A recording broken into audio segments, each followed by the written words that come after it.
Oh, hi!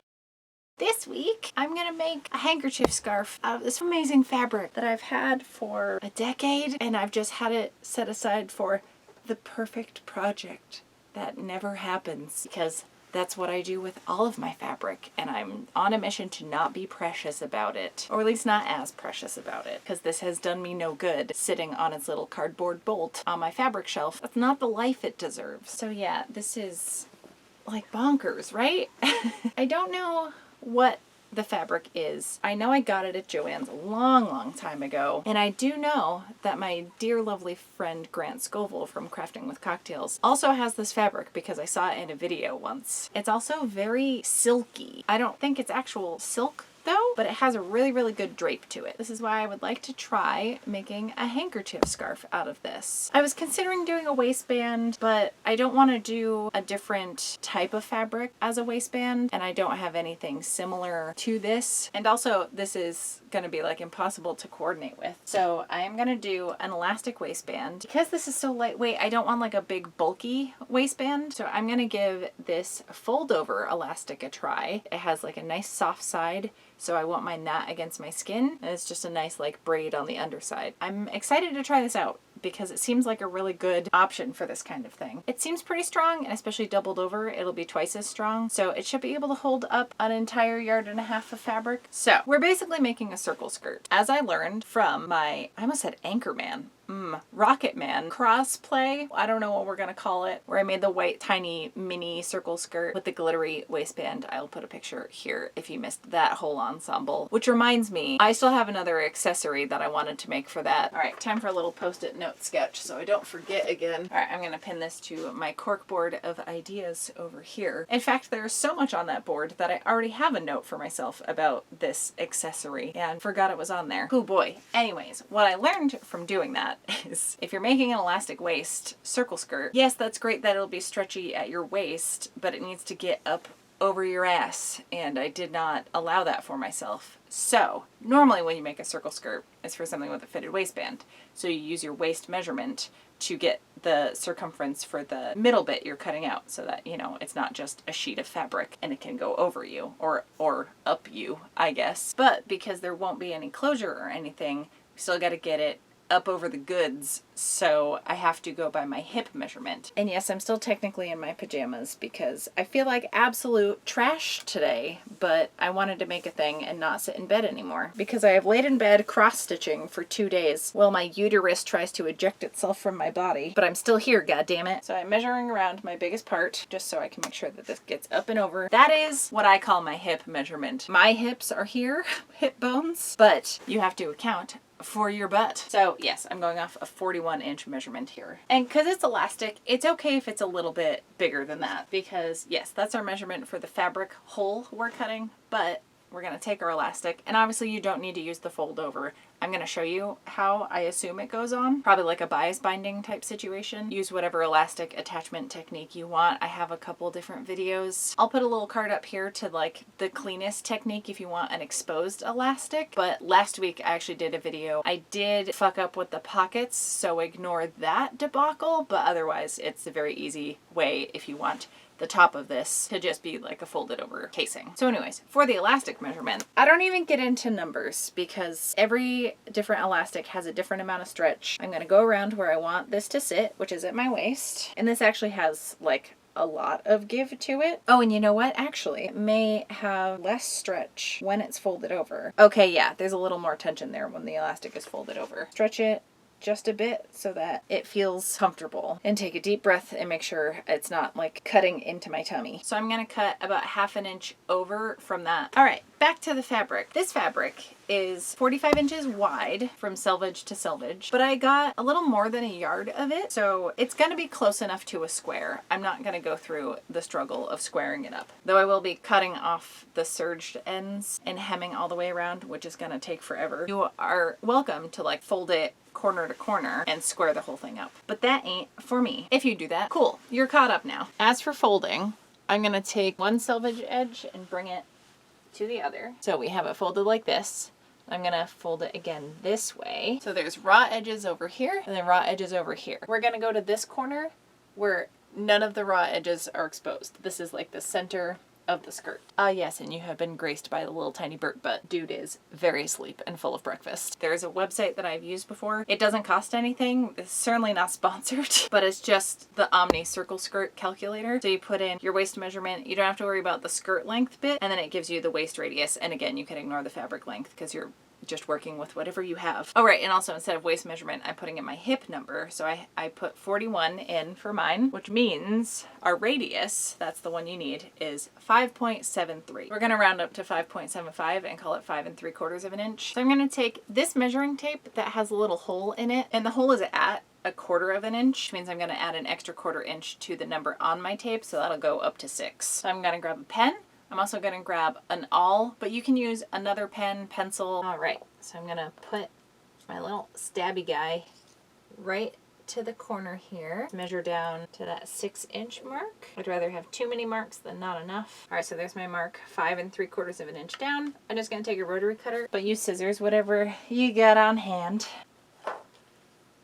All right, so I've got the most fun little circle here that I don't know what to do with, but will hold on to probably forever. And I've got a big hole in the middle of my skirt. So let's do a little test fit. Make sure this will come up and over. I mean, this fabric has a little bit of stretch to it. I know there are other numbers to account for where you can like take in the measurement a little bit, but this is the beauty of elastic waist shit. You just don't have to worry about that stuff. And honestly, for me, this is probably gonna hang down kind of close to my tummy because this has so much drape, and this is like where my pudge goes. If this has more gathering to it, that's just gonna make me less self-conscious about that. Just for me personally, when things hug like right there, I can tell that I'm like less confident about the outfit. Hence why this bitch loves gathered skirts so much. All right, so we have this cut. I may serge this just because it's already fraying a bunch and I don't want to like lose any of this edge, even though the whole thing will be tucked into the elastic. But especially if you're just attaching regular flat elastic, serge it if you have a serger. And while I'm at it, I'm gonna serge off the selvage edge and then serge all the raw edges for the bottom of the skirt. It's likely I'm gonna hand sew the hem because that's just what I do now. Who the fuck have I become?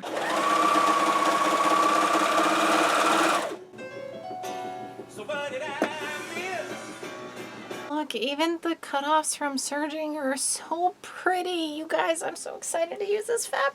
I don't know what came over me. Some of these color transitions, y'all, I just love it so hard. Okay, everything's serged. I should press it out before I actually attach things together. I'm gonna get my iron out, but I'm gonna grab one of the selvage edges I cut off. Since I don't know what the fuck this fabric actually is, I don't want to ruin the skirt now that I've made it, as I did with a 6-year-old costume that I finally finished this year and burnt a giant hole in the front of it. But yeah, so test strip, because I have no idea what this is. Ooh!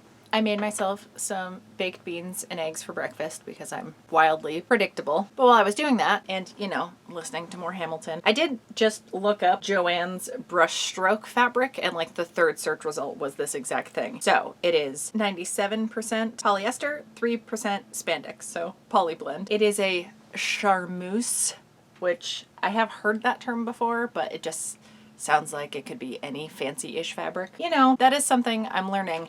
I did see in the Crafterpreneur, I'm not making fun of her channel name, I just can never say entrepreneur without doing something weird with it. It's too many vowels in a row. She's so talented and makes these super complicated garments look like really, really simple and fun to put together. She clearly has a blast sewing stuff together. But she was showing off some of her favorite sewing books, and honestly, I want all of them because there's some really good like pattern making resources. It sounds like some of it's in metric, which all of my measuring tools can do metric, but I do live in America and we have the dumbest system of measurements and many other dumb systems. But there's one in particular called like the Fabric Book or something, and I try to bring swatches with me when I'm going fabric shopping, which I haven't done in ages, and most of my fabric shopping these days has been secondhand stuff, so like you don't have much choice in the actual fiber content, but it's helpful actually being able to touch the things. Like I'm very hands-on learning wise, so someone just describing the fabric to me is not helpful. Plus that description was literally saying like 97% polyester, 3% spandex. That could be fucking anything. So it's not always helpful, the like online description. And I don't think I've ever bought fabric online because I need to get my grubby mitts on it. I just don't know. And that is something that I need to learn more about. I feel like that's the kind of stuff you learn about when you actually go to fashion school. Anyways, it is very rare that I'm able to like Google the genetic makeup of the fabric that I'm working with. So that was handy. I don't want to give Joann's more money. I mean, really ever, but especially since as of now they're taking a pretty neutral stance on all of the Black Lives Matter stuff. So I would say I am boycotting a lot of those stores. Like, oh god, fuck Hobby Lobby forever. Can we just yell about that for a second? Like, how are they still operating that the way that they are? Anyways, it has long been a point of mine to not give them any of my dollars, but yeah, Joann's and Michael's have been, I don't know, underwhelming with everything. So going forward, I'm going to continue to get secondhand fabric because that's good for everybody all around, I think. A, I'm a cheapskate. B, that money, generally speaking, is going to either a small business or some of the proceeds end up going to some charitable fund. I would also like to find Black-owned fabric shops as I learn more about the fiber content of fabrics and learn how to shop online. I'm sure that will become more of an option. I don't live too far from Boston, but I mean, I come from the whitest part of the country. So, for example, there's pushing like 100 craft breweries in the state of New Hampshire, and not one of them are Black owned. And in all of New England, all 6 states, there are 4 Black-owned craft breweries. If you know of any New England fabric shops that are owned by Black women especially, would be great. I love to give them any of the money that I spend instead of gigantic businesses. I feel like Joann's basically has like a fabric monopoly in a lot of areas and it frustrates me. Anyways, my iron is hot, so I'm gonna press out my fabric and get off my soapbox. Okay, I got rid of all the wrinkles and I had already serged the raw edges of the bottom of the skirt, but I did take the time to press it up twice so that hand sewing will be much easier and I will hopefully not get any of the puckering that happens sometimes and I hate very much. Time to attach our waistband. So I'm gonna attach the ends of this together first. Pretty decent amount of back stitching here. I gotta decide what part is gonna be the back. Or I guess it could be the side seam. I essentially just need to know what I want as the front and make sure the elastic seam isn't there. I do like the more cool tones than the warmer tones. So I do want this to be at the back, but then even if I wear it like to the side, because I'm not sure if I'm gonna like it more with a point in the front or a flat section in the front, but that'll give some versatility. Like if it's just the one seam, it can be at the left or right or the back. But I know I will not want to hide this part of it behind me. All right, so I'm just gonna mark a pin where I want the back to be. And I think it would be fun to spin it around depending on what color top I'm wearing. Honestly, especially since it's going to be a black elastic, I'm likely just going to wear a black tank top with this, but you know, keeping the options open. So I have my loop of my fold over elastic now. So I'm going to quarter the elastic. So like fold it in half. I have my seam here, so I know that's where that back center point is. I'm going to get a pin in front center. I'm going to open that up, put that front center and back center together. So now I have my left and right points. And you can just keep having it. I tend to be all right just going with 4 pin points when I'm adding an elastic. And then I'm going to do the same thing to the waist. And there we have 4 pins in both the elastic and the waist of the skirt. Oh my god, I forgot all the pins in the hem. It's not a real sewing project unless you stab yourself at least once, right? So then I'm going to line up all of those points. So I'm going to take the wrong sides of this elastic, tuck this serged edge of the skirt in here. And actually, because this charmeuse, it's almost like sticky, like there's friction when you go across it. I don't know if you can hear this.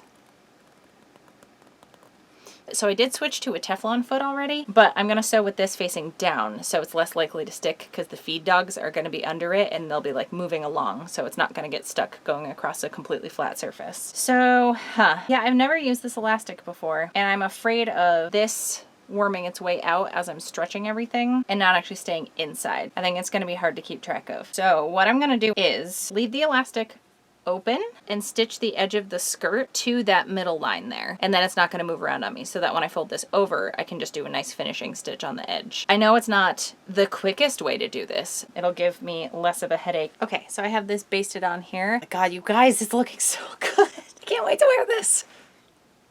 Oh good, I finally hit puberty. So now I just need to fold this over and I should, because of this already predetermined crease point, be able to catch both the front edge, like I'm going to stitch from the front just because it'll look nicer, and I should be able to catch the back edge, like when you attach bias tape. Also, you may notice that it is a straight stitch, but if you are stretching this to its full capacity, you can do a straight stitch. If you're nervous about doing zigzag stuff, this is how I attach elastic a lot of the time. I always thought you had to do zigzag stitching for everything, but that's really only if you're sewing stretch to stretch, but because this is kind of a solid fabric situation, you don't have to worry as much because this is getting pulled taut.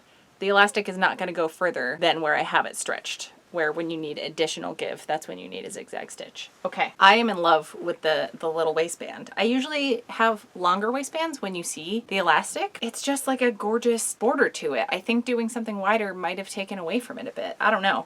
Anyway, I'm gonna make sure this actually fits before I spend all the time sewing the hem. Oh my God, you guys.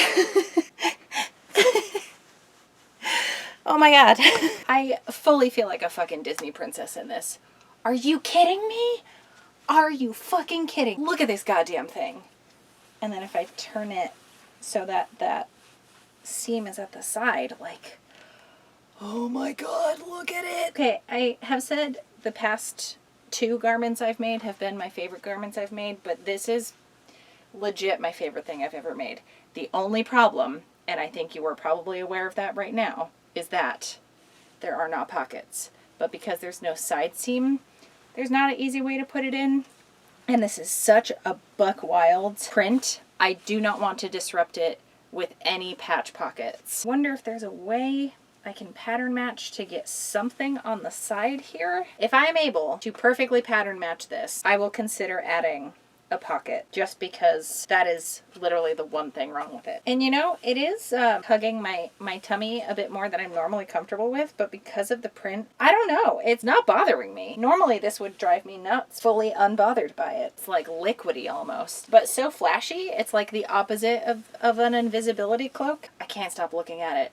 I feel like a peacock. Anyways, can you tell that I love it very, very much? I'm going to take the next couple hours and hand sew that hem. Okay, I hemmed all million yards. I believe it was over 200 inches. Yeah, over 200 inches of blind hemming. But it's done. I pressed it out. It's only the next day, actually. I did it at like 6 o'clock this morning. Oh, right. I also chopped off half my hair and bleached and colored it again. I just wasn't feeling like myself. I was, but I knew that it would make a very big difference. Not hating my hair. I've been hating my hair for months and months and months, and I was afraid to cut the top more than just like trimming it. But I actually did like not too bad of a job when I did try to trim it down. I'm actually pretty proud of what I did, and it feels fun again, and I'm excited to like style it. And honestly, I feel like wearing makeup again. I don't know that I have wanted to wear any at all this year. So that feels good. So yeah, let's take this baby for a spin outside. I'm very, very, very excited to be wearing this. Oh,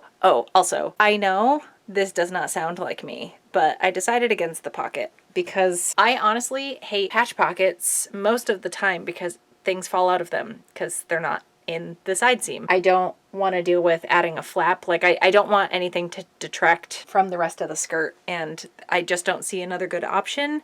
I don't want contrasting anything. I just want the fabric to speak for itself. Also, because it's such like floaty material, I don't think it would hold my phone very well, if that makes sense. I don't know if you've worn an elastic skirt that's out of kind of lightweight material and the way it just fucking like droops down to one side. I am excited about how this looks, and I know I am queen of things being utility and comfort over the fashion of it, but I just want it to live in its current form.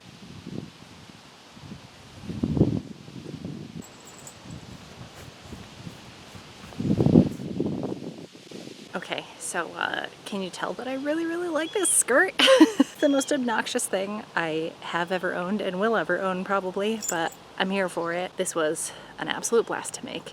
I got more practice with my hand sewing, and I even used a thimble the whole time. Of course, the wind is picking up, so let us move this back inside. Now that Bert has literally just dug up the entire side yard, I'm glad we were inside. Also, I did minimal spinning, but still got so fucking sweaty. It's hot, but like not humid today, which we don't have many of those around here. It is sticky city out there most of the summer. For how flowy this fabric is, it is not very breathable. It's a little bit like wearing a tarp, but a fucking glorious tarp. Also, forgive me for not turning the studio lights on, as I said.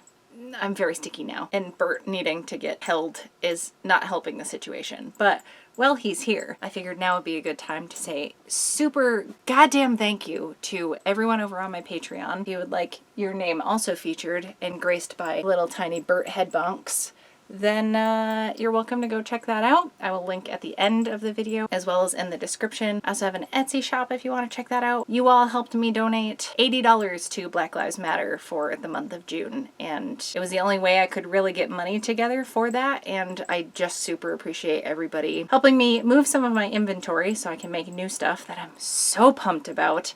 I haven't felt excited about my Etsy shop in a while, but I just feel overall reinvigorated in pretty much every aspect of my life. I'm comfortable saying I have some cool shit coming to my Etsy shop. I'm not letting myself just fall into scramble mode this year. I mean, the fact that there are no events to attend, so I'm not on any time crunches for art fair prep type mode. That is very helpful. Not that I was doing as many this year anyway. I think I had 3 or 4 on the books, but all of those have been canceled or rescheduled for next year, which is fine because that is why I've been able to focus, and I've just been prioritizing focusing on getting better at stuff and really trying those projects that are like bucket list projects to make, and I've done a lot on that list actually, and it has definitely made me a better sewer and also built my confidence in sewing, and I have felt really good about myself overall for a couple weeks now, and I don't know how long this is gonna last because genuinely this feels kind of new,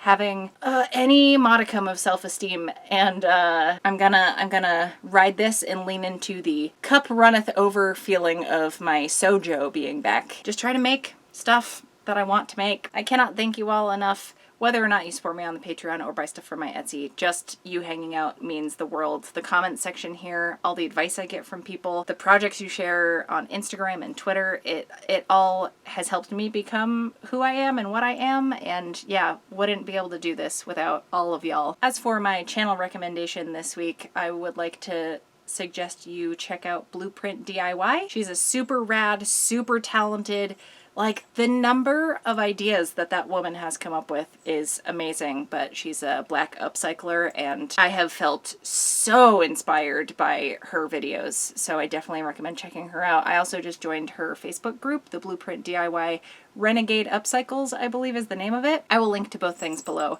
and hopefully her channel card will be up here somewhere. As for me, I will see you all back here with another video next Friday. Thank you so much for hanging out. Properness has never mattered here. We're going rogue.